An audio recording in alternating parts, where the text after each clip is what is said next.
وعلى آله الطيبين الطاهرين وأصحابه أجمعين. أما بعد، فقد قال الله تبارك وتعالى في القرآن المجيد: أعوذ بالله من الشيطان الرجيم. بسم الله الرحمن الرحيم. والعصر إن الإنسان لفي خسر إلا الذين آمنوا وعملوا الصالحات وتواصوا بالحق وتواصوا بالصبر. آمنت بالله صدق الله.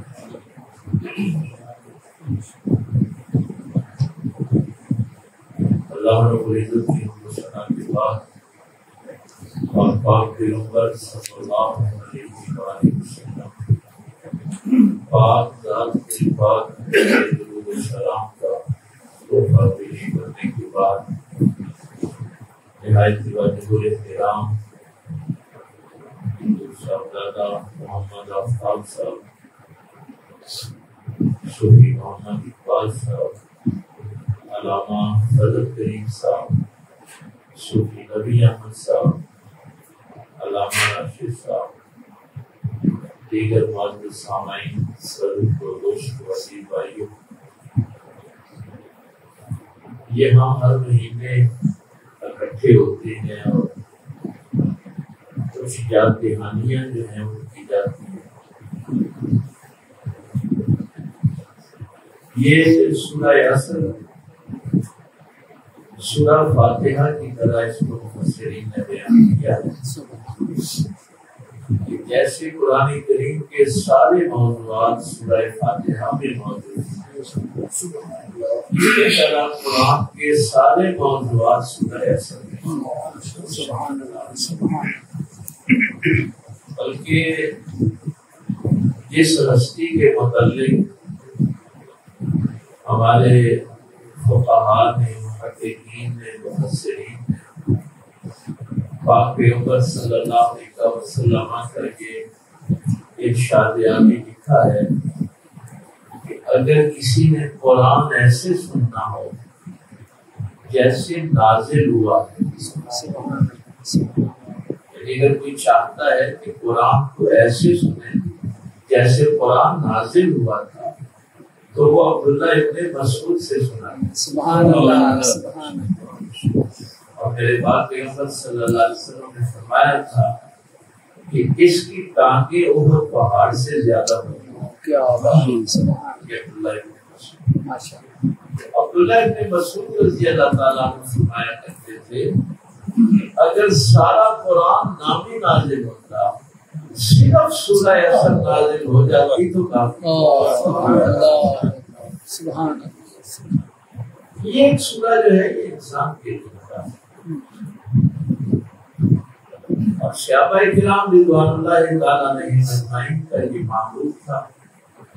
آپ بھی تین بھائی ایک دوسرے کو ملتے ہیں، صحابہ کرام کی زندگی کا یہ معمول تھا کہ جب وہ آپس میں ملاقات کرتے تھے تو جب جدا ہونے لگتے تھے تو سورہ عصر ایک دوسرے کو سنا رہے تھے۔ سبحان اللہ، یہ ان کی زندگی کا ایک معمول تھا کہ سورہ عصر ایک دوسرے کو سنا کر جدا ہوتے تھے۔ بڑھیا سورہ ہے، ظاہر ہے اس میں قرآن کریم کے تمام موضوعات جو ہیں وہ اللہ تعالیٰ نے رکھے ہیں اور قسم کھائی ہے زمانے کی۔ اللہ خالق ہے، وہ جس چیز کی چاہے قسم اٹھا دے، وہ کہے والتین والزیتون، وہ کہے لا اقسم بہذا البلد، وہ جس کی چاہے قسم اٹھائے، وہ خالق۔ لیکن مخلوق خالق کے سوا کسی کی قسم نہیں اٹھاتی، یہ بات ہے۔ ہم کئی دفعہ کہہ دیتے ہیں مجھے میرے بچے کی قسم، فلاں کی قسم، فلاں، تو مخلوق کو یہ منع کیا گیا ہے۔ آپ نے اگر قسم اٹھانی ہے تو آپ صرف اپنے خالق آپ مخلوق میں سے کسی کی کر سکتے ہیں، آگے زمانے کی قسم، ان الانسان لفی خسر، اس میں شک ہی نہیں ہے کہ انسان گھاٹے، انسان خسارے۔ ہمیں ہر وقت یہی دھچکا لگا رہتا ہے نا کہ ہمیں کہیں گھاٹا نہ پڑ جائے، ہر وقت یہی پریشانی۔ رات میں ادھر مسرور میں مولوی صاحب مجھ سے پہلے تھے تو انہوں نے یہ اکثر جو ہے آپ سنتے ہیں کیا ایمان والو اللہ کے لیے تقوی اختیار کرو اور سچوں کے ساتھ ہو جاؤ۔ تو یہ انسان دے کے پیچھے آیت پڑھ کے تو اصل میں یہ دسنا گئے کہ نہ پیلا نے ڈالنا لے ہو تو ہمارا یہی ہے، وہ ذرا میری مریضی کو پروموٹ کرنا ہوتا ہے۔ تو آدمی چونکہ ادھر تھا نا تو پیر کافی اکٹھے ہوئے تھے، جوار صاحب ادھر ہی تھے، میں نے ان پیروں مریضوں سب سے کہا کہ آپ سب نے یہ بات سنی ہے نا، قرآن کریم نے کہا ہے کہ گورو آسان سچوں کے ساتھ، اگر کبھی سچ کربلا تک جائے تو ساتھ جاؤ گے، ساتھ دو گے سچ کا، کیا راستے میں ہی تھک ہار کے بیٹھ جاؤ گے؟ اور یہ تو بڑا آسان ہے، آسائش کی زندگی، آرام کی زندگی، اے سی میں بیٹھنا، اچھے کھانے کھانا اور پھر کہنا کہ ان سچوں کے ساتھ رہو۔ جن کے گھروں میں 3 دن تک چولہا نہیں جلتا ہوں سچوں کے ساتھ بھی رہو گے۔ اگر یہی سچ طائف میں چلا جائے تو ساتھ دو گے؟ ایسی باتیں کرنے کا تو کوئی مقصد نہیں ہے۔ جب اللہ نے فرما دیا کہ انسان گھاٹے میں، اصل میں جو میں بات کرنا چاہتا تھا وہ تو میں بھول ہی گیا کہ یہ حقیقت ہے، انسان جتنا جی چاہے مصب شدہ ہو، گرا ہوا ہو، ذلیل ہو، کمینگی کی حدیں پار کر جائے، لیکن اس سے پوچھو کہ سچ اچھی چیز ہے کہ بری چیز، تو کہے گا اچھی چیز۔ سچ کی حقیقت کا کوئی انکار نہیں کرتا، تو پھر سچ بولتا کیوں نہیں؟ سچ کے ساتھ کھڑا کیوں نہیں ہوتا؟ کونوں اور صادقین میں یہ تو نہیں کہا گیا کہ سچ بولو، کہا سچ کے ساتھ کھڑے رہو۔ ماشاءاللہ ماشاءاللہ، جہاں سچا نظر آئے نا اس کے ساتھ کھڑے رہے۔ تو ہم سچے کا ساتھ کیوں چھوڑ دیتے؟ سچ کیوں نہیں بولتے؟ ہمیں ڈر ہوتا ہے کہ سچ بولا تو میرا نقصان ہوگا۔ ہم صرف وہاں سچ بولتے ہیں جہاں ہمارا فائدہ ہو، جہاں نقصان کا ڈر ہو وہاں سچ نہیں بولتے۔ اب ڈر یہ ہے کہ سچ بولا تو نقصان ہو جائے گا، اور خالق کہہ رہا ہے کہ تو ہے ہی خسارے میں، کس خسارے کا ڈر ہے تجھے؟ کس گھاٹے سے ڈر رہا ہے؟ ہر انسان گھاٹے میں، الا الذین آمنوا وعملوا الصالحات۔ علماء کو تو پتہ ہے کہ جب اللہ آ جائے تو یہ کلمہ حسر ہوتا ہے، اور حصار اس کا کیا ہوتا ہے کہ اللہ کے بعد جو ہے وہی حقیقت۔ سبحان اللہ، لا الہ الا اللہ، کوئی الہ نہیں، کوئی معبود نہیں۔ اور یہ عجیب بات ہے کہ یہ لفظ لا الہ جو کلمہ ہے نا، اس میں آپ اصلی اللہ کا بھی انکار کرتے ہیں، کوئی الہ نہیں، کوئی ہے ہی نہیں۔ تو جب سب کا انکار کر لیتے ہیں تو پھر کہتے ہیں اللہ۔ تو اللہ کے بعد جو ہے اللہ اصل میں وہ معبود ہے، اس کے علاوہ کوئی نہیں۔ تو یہ اللہ کیا بتا رہا ہے کہ ہر انسان گھاٹے میں ہے سوائے ان کے جو اللہ کے بعد آ رہے ہیں. سبحان اللہ، کوئی شک نہیں. اس کو کچھ نہیں ہو، ماشاء اس کو رہنے دے بس. ماشاء اللہ ماشاء اللہ. تو ہر گھاٹے سے نہیں ڈرنا، ہر انسان گھاٹے میں ہے، خسارے میں، لیکن کون گھاٹے میں نہیں ہے؟ یہ جو اللہ کے بعد آنے والا ہے، سبحان اللہ. جو ایمان. تو اس آسمان کے نیچے اس زمین پر صرف وہی فائدے میں ہے جو صاحب ایمان.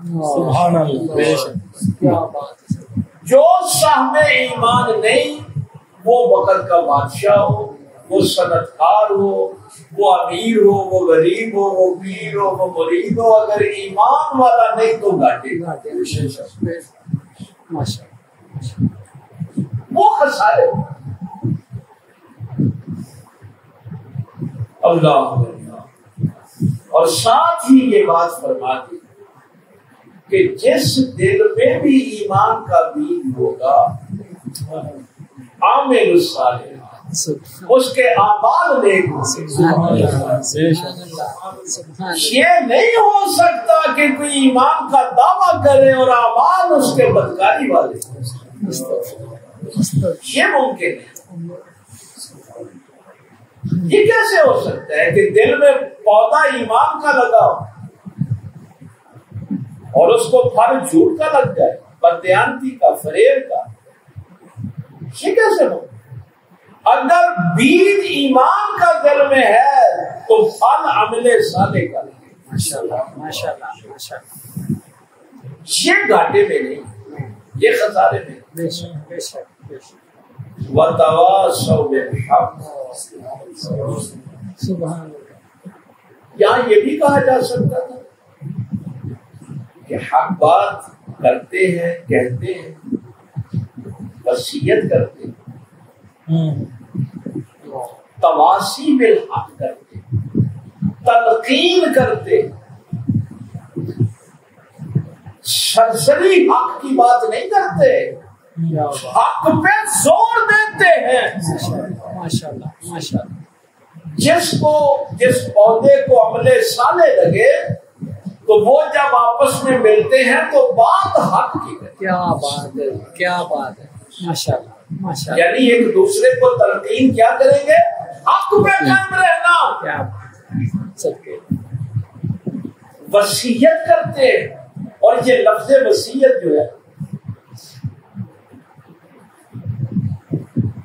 یہ ہمارے اردو میں تو ڈیفینیشن اور ہے. ہمارے اردو میں تو کہتے ہیں کہ جو فوت ہوتے وقت کوئی بندہ کسی کو نصیحت کرتا ہے تو اس کو وصیت ہے. اور اردو والے کہتے ہیں کہ یہ اس وجہ سے ہم نے اس کی ڈیفینیشن لکھی ہے کہ جب بندہ ظاہر موت کے وقت فرشتے کو دیکھ رہا ہوتا ہے، وہ زندگی جا رہی ہوتی ہے، تو اس وقت وہ اولاد سے جو بات کر رہا ہوتا ہے مخلص ہو کے کر رہا ہے. اب جان جا رہی ہے نا، وہ سامنے دیکھ رہا ہوتا ہے، تو پھر وہ جو تلقین کر رہا ہوتا ہے وہ حق کی کر رہا ہے. تو فرمایا بندہ مومن جب ایک دوسرے سے ملتے ہیں تو وہ بات ہی یہی کرتے ہیں کہ حق کی وصیت پیش کرتے ہیں. اور پھر جب اس حق پہ وہ کھڑے رہتے ہیں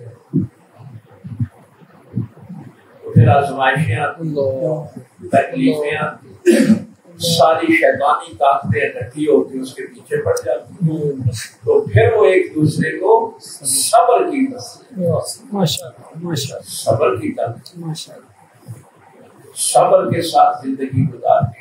اور میرے پاس پیغمبر صلی اللہ علیہ وسلم نے فرمایا تھا کہ صبر کا کم سے کم اجر جنت. سبحان اللہ سبحان اللہ سبحان اللہ سبحان اللہ. تو جو بندہ کم از کم اجر جنت میں چلا جائے گا اس کا بڑھیا سے بڑا اجر کیا ہوگا؟ ماشاء اللہ ماشاء اللہ. وہ گھاٹے میں کیسے؟ ماشاء اللہ کیسے؟ ایمان دل میں ہو، آپ کی فکر میں ایمان کا پودا. یہ جو ہم واسطہ فیض کے ساتھ وابستہ رہتے ہیں. آپ کو پتہ ہے نا اس دنیا میں سب سے بڑا واسطہ فیض نبی پاک صلی اللہ علیہ وسلم کی راشد. حضور کے ذریعے سے ہی تو اللہ نے اپنا سارا فیض دیا ہے نا. بے شک کو آگے نبی پاک جس کو واسطہ فیض بناتے ہیں. حضور فرمانے کہ میں علم کا شہر ہوں, علی اس کا دروازہ. حضور فرمانے کہ عبداللہ ابن مسعود سے قرآن سنو. سبحان اللہ. اس کو یہ ہے واسطہ. تو واسطہ فیض کے ساتھ وابستہ رہے, اور اس کی نشانی قرآن نے یہ بیان کی ہے کہ وہ واسطہ فیض والے جب آپس میں بیٹھتے ہیں تو تلقین حق کی کرتے, وصیت کرتے, اور حق کے بعد پھر صبر کی بات کرتے.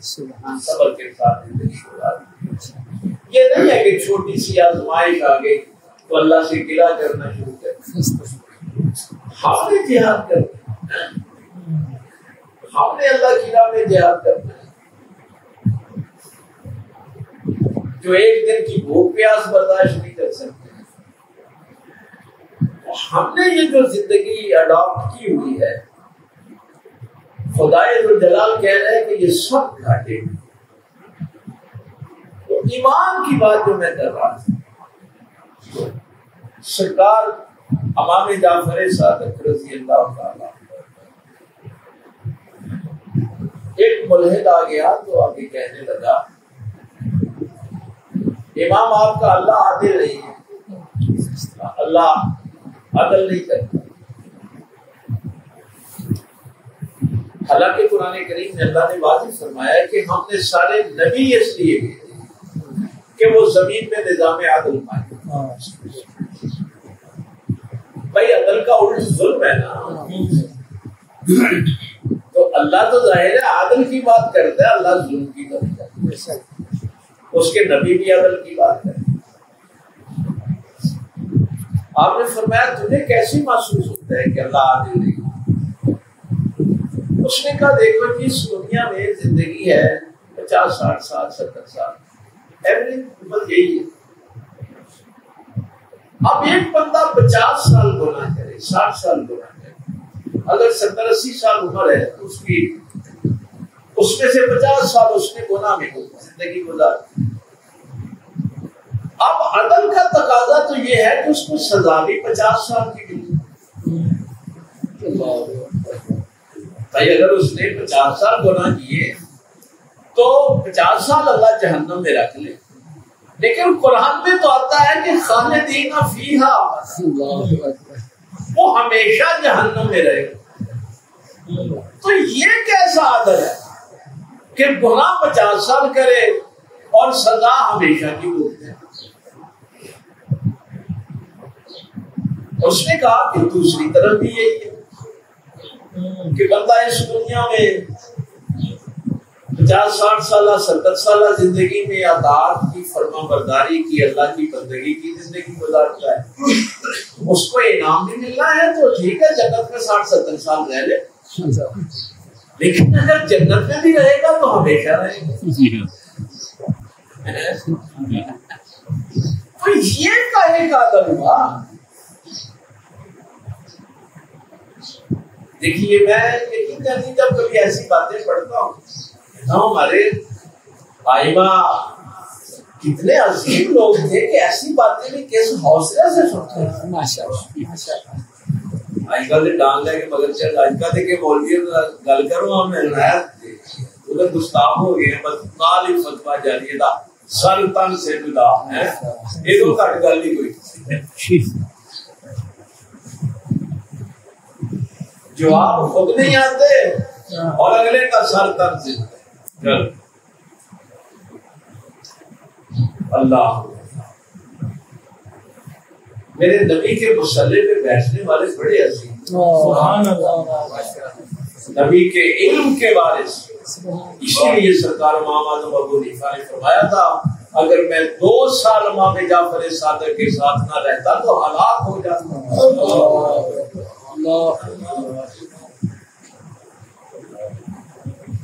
یہ ہے واسطہ فیض کے ساتھ وابستہ. ماشاءاللہ ماشاءاللہ ماشاءاللہ. اللہ آپ نے فرمایا تیرے ذہن میں بات آئی ہے عمل کی کہ اگر کوئی برا عمل کرتا ہے تو اس کی جزا اس کے عمل کے حساب سے اس کو مل جائے، اگر کوئی نیک عمل کرتا ہے تو اس کی جزا نیک عمل کے حساب سے مل جائے. فرمایا ہمارے اللہ نے یہ قانون رکھا ہی، جو بات تیرے ذہن میں آ رہی ہے نا، ہمارے اللہ کے ہاں تو یہ قانون ہی نہیں. اللہ عمل پہ تو اجر دیتا ہی نہیں، وہ تو نیت میں اجر دیتا ہے. سبحان اللہ. ایک بندہ مومن جب ایمان لاتا ہے تو وہ کہتا ہے مولا تو مجھے موت نہ دے، ہمیشہ اس دنیا میں رکھے گا تو میں ہمیشہ ہی سب پر تو جب نیت ہمیشہ اس کی بندگی کی ہوتی ہے تو اس نیت میں پھر اجر بھی ہمیشہ نہیں ملتا. صدقے جائیے. ماشاءاللہ ماشاءاللہ. انما الاعمال کیا بات. عمل نیت پہ رکھتے ہیں. سبحان. تو فرمایا اسی طرح وہ جس نے ہمیشہ جہنم میں رہنا نا، اس نے ارادہ یہ کیا تھا کہ میں ہمیشہ نافرمانی کی. تو ہمارے اللہ نے تو بات ہی مختصر سے کی ہے، وَلَا تَمُوتُنَّ إِلَّا وَأَنْتُمْ مُسْلِمُونَ.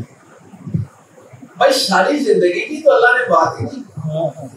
اللہ نے تو کہا ہے کہ مرنا تو مسلمان.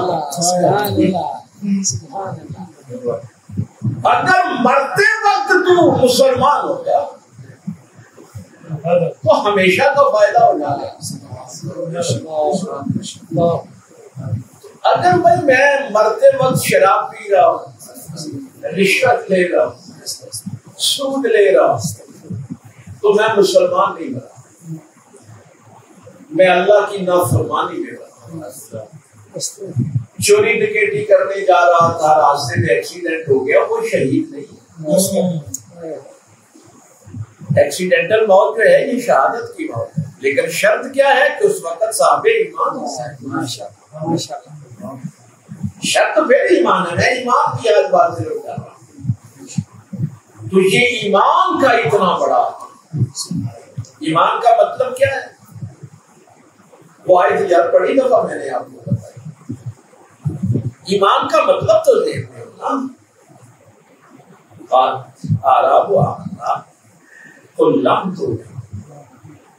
سورہ حجرات رابی کہتے ہیں کہ ہم ایمان ہے. اے میرے پیغمبر صلی اللہ علیہ وسلم کو فرماؤ کہ وہ مومن نہیں، ولیکن قولوا اسلمنا، بلکہ یوں کہو کہ ہم مسلمان ہیں.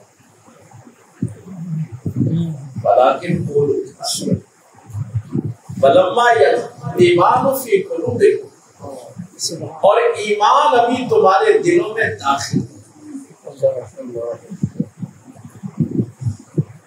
تو ایمان کا تعلق ہے دل کے ساتھ. ایمان دل میں داخل ہوتا ہے، جو میں نے ابتدا میں کہا تھا نا کہ پودا ایمان کا لگے گا دل میں، اور جب پودا ایمان کا دل میں لگے گا تو یہ میری آنکھیں، میرے ہاتھ، یہ سارے جسم کے جو اعضاء ہیں یہ مسلمان ہو جائیں گے. ماشاءاللہ ماشاءاللہ ماشاءاللہ. مسلمان کا معنی بھی جھکنا ہے. مسلمان کا معنی جھکنا ہے. اس آیت میں کیا کہا ہے کہ ان سے کہو کہ تم مسلمان ہوئے ہو، یعنی تمہارے اعضاء تو اس کے سامنے جھک رہے ہیں، دل ابھی نہیں جھکا. تو یہ لائن ایک لگائی ہے مفسرین کرام نے اس آیت کے حوالے سے کہ جس کا ظاہر جھکے وہ مسلمان ہے، اور جس کا دل اللہ کی بارگاہ میں جھکے وہ. اب جب ایمان دل میں داخل ہو جاتا ہے تو پھر اس کی سوچ سود لینے والی نہیں، اس کی فکر ظلم والی نہیں، وہ بہن بھائیوں کا نقصان کرنے والا، قطع رحمی کرنے والا نہیں ہوتا، صلہ رحمی کرنے والا، کسی کا حق مارنے والا نہیں ہوتا، حق دینے والا ہوتا۔ اس لیے سرکار امام جعفر صادق رضی اللہ تعالیٰ نے فرمایا کہ تیرے ذہن میں بات جاتی ہے کہ اللہ اجر دے گا عمل کے مطابق، تو کہتا ہے کہ اگر کسی نے 50-60 سال زندگی میں گناہ کیے ہیں تو اللہ 50-60 سال دوزخ میں ڈال دے، ہمیشہ تو نہ اس کو سزا، اللہ نے اجر عمل میں نہیں رکھا۔ اور شاید کسی موقع پہ میں نے آپ سے پہلے بھی یہ بات کی کہ یہ اللہ تعالیٰ کا خاص احسان، خاص لطف، یہ جو لفظ لطف ہے، شاید آج یہ معنی آج آپ کی سمجھ میں آ جائے، لطف ہے اس اللہ کا کہ اگر اللہ عمل پہ اجر دیتا تو کسی کو بھی اجر پورا نہیں مل سکتا، کیونکہ عمل میں کوئی نہ کوئی نقص رہ جاتا ہے۔ کبھی وضو صحیح نہیں ہوا، کہیں نماز پڑھتے ہوئے خیال کسی اور طرف چلا گیا، کہیں سجدہ اور رکوع میں کمی رہ گئی، عمل کبھی مکمل نہیں ہوتا، لیکن نیت تو خالص ہو سکتی ہے۔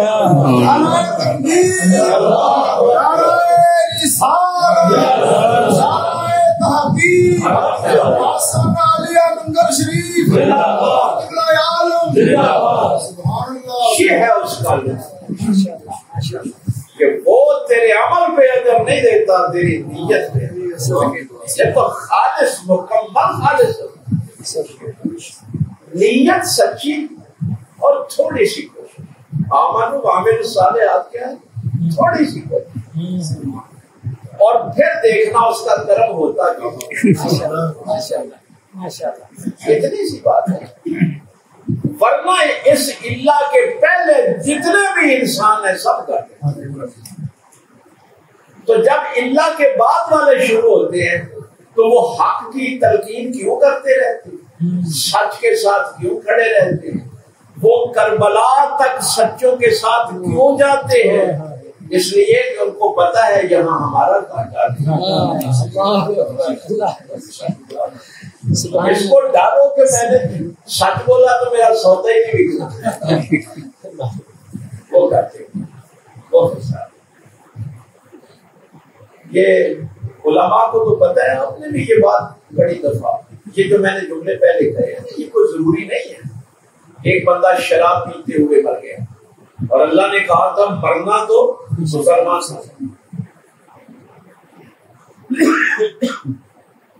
ایک بندہ شراب نہیں پی رہا، سود نہیں لے رہا، لیکن سوچ یہ رہا ہے کہ اگر مجھے موقع ملے تو میں سود لے لوں۔ اگر اس سوچ کے دوران بھی موت آ گئی تو وہ مسلمان ہوتا ہے۔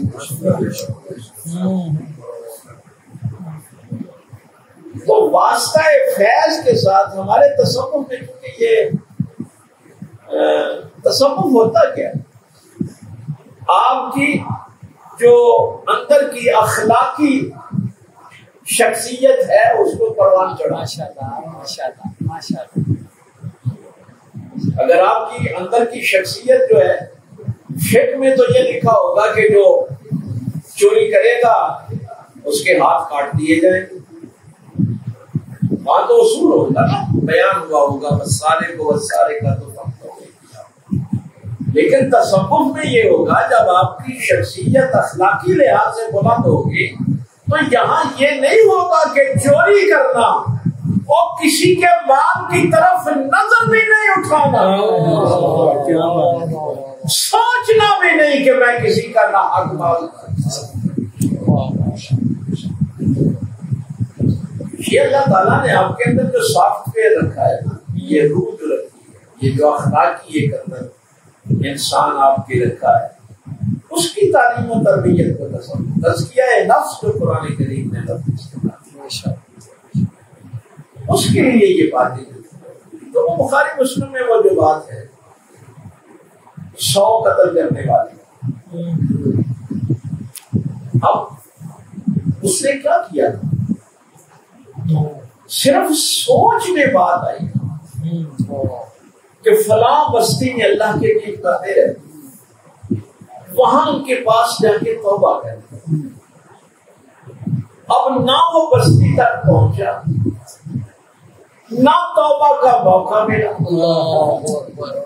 راستے میں فوت ہو گیا۔ فرشتے دونوں طرف کے آگے نا، یہ کوئی مولوی تو بیان نہیں کر رہا، رسول اللہ صحابہ کے سامنے بیان کر رہا۔ وہ کہتے ہیں کہ اس نے زندگی ایسے گزاری، اور جنت والے کہہ رہے ہیں کہ مرا تو مسلمانی کی حالت۔ کاش آپ کو اس آیت کی سمجھ آ جائے، فَلَا تَمُوتُنَّ إِلَّا وَأَنْتُم مُّسْلِمُونَ، تمہیں موت نہ آئے تو مسلمانی کی حالت۔ بھائی جس وقت مرا ہے اس وقت سوچ تو مسلمانی والی تھی، توبہ کی تھی، جا تو نیکوں کی طرف رہا۔ اب آگے جو میرے پاک پیغمبر صلی اللہ علیہ وسلم نے جو وضاحت بیان فرمائی ہے کہ جب حکم دیا کہ اگر فاصلہ ادھر زیادہ ہے تو جہنم والے لے گئے، اور اگر ان نیک بندوں کی طرف فاصلہ کم رہ گیا ہے تو جنت والے لے گئے۔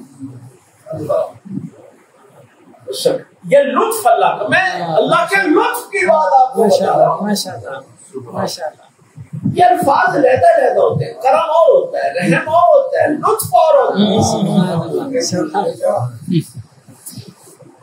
ہے۔ رحم ہوتا ہے کسی کی بے بسی پہ، آپ نے کسی اندھے کو دیکھا، اپاہج کو دیکھا، ترس آ گیا۔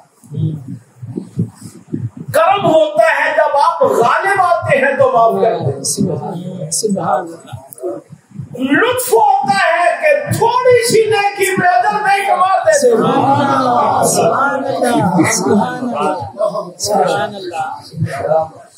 زندگی تو ساری گزر گئی تھی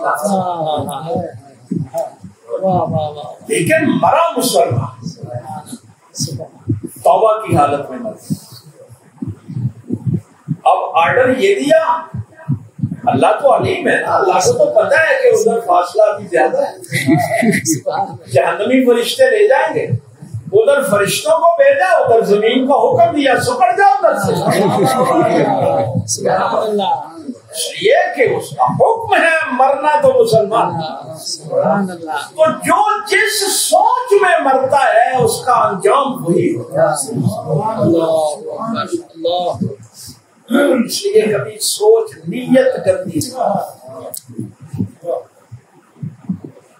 میں اس کی وضاحت میں اور بھی بڑی گفتگو کر سکتا تھا، اس لیے اگر کوئی بندہ شراب نہیں پی رہا، سوچ میں شراب ہے، فکر میں شراب ہے، فکر میں اس کے سود ہے، کسی کے لیے وہ برا سوچ رہا ہے، اس حالت میں موت نہیں۔ اللہ تعالیٰ نے وہاں بھی، یہاں بھی یہی تھا نا، وَالْعَصْرِ إِنَّ الْإِنسَانَ لَفِي خُسْرٍ إِلَّا الَّذِينَ آمَنُوا وَعَمِلُوا الصَّالِحَاتِ۔ آج تو میں نے صرف آپ کو ایمان بتایا کہ ایمان کیا ہے۔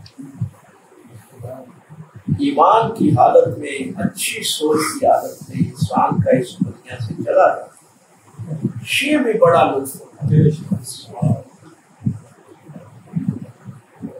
میرا خیال ہے کہ آج کا سبق